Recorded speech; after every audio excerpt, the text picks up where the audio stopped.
Après avoir vu comment le sexisme fragilise les relations professionnelles, parfois en silence, posons-nous maintenant cette question essentielle.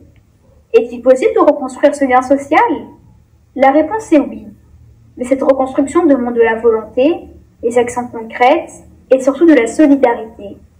Et cette reconstruction, elle a déjà commencé. La solidarité entre femmes. La première chose qui nous a marqué en menant notre enquête, c'est le rôle du soutien entre femmes.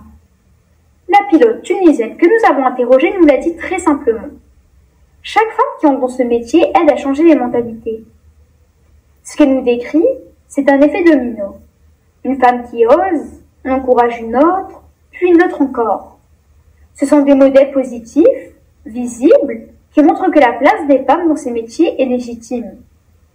C'est exactement ce que fait par exemple l'organisation Women in Innovation North Africa Chapter, qui organise des conférences, du mentorat, des événements pour inspirer les jeunes filles à devenir pilotes. Ce sont aussi des initiatives comme celle d'Orange Tunisie, où des femmes ingénieures accompagnent les plus jeunes pour qu'elles prennent confiance en elles et osent se lancer. Et cela ne se limite pas à quelques cas isolés.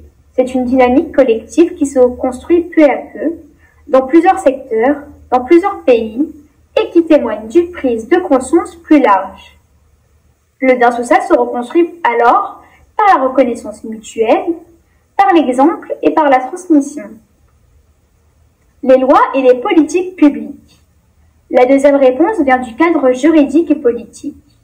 En 2017, la Tunisie a voté une loi historique, la loi numéro 2017-58, qui protège les femmes contre toutes les formes de violence, y compris dans le milieu professionnel. Cette loi est importante parce qu'elle reconnaît que le sexisme est un vrai obstacle à l'égalité, mais surtout parce qu'elle donne des moyens concrets d'agir, signaler, punir, accompagner. Elle montre aussi que l'État a un rôle clé à jouer, en protégeant, mais aussi en montrant l'exemple, en intégrant l'égalité dans toutes les politiques publiques. À l'échelle internationale, des conventions comme celle de l'OIT, Organisation internationale du travail, rappellent que l'égalité professionnelle n'est pas une faveur, c'est un droit humain fondamental. Et même si la loi ne suffit pas toujours à changer les mentalités, elle envoie un message clair. Le sexisme ne peut plus être toléré. La parole libérée, les réseaux sociaux.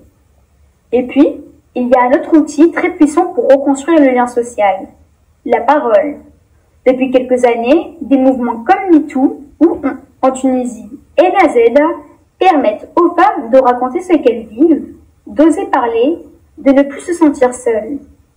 Ce sont des espaces d'expression, mais aussi de soutien, où la parole individuelle devient une parole collective, partagée, écoutée et surtout crue. Ces récits, parfois douloureux, parfois porteurs d'espoir, ont une force immense. Car à travers eux, c'est le lien de confiance qui renaît, le sentiment d'être entendu, cru, soutenu.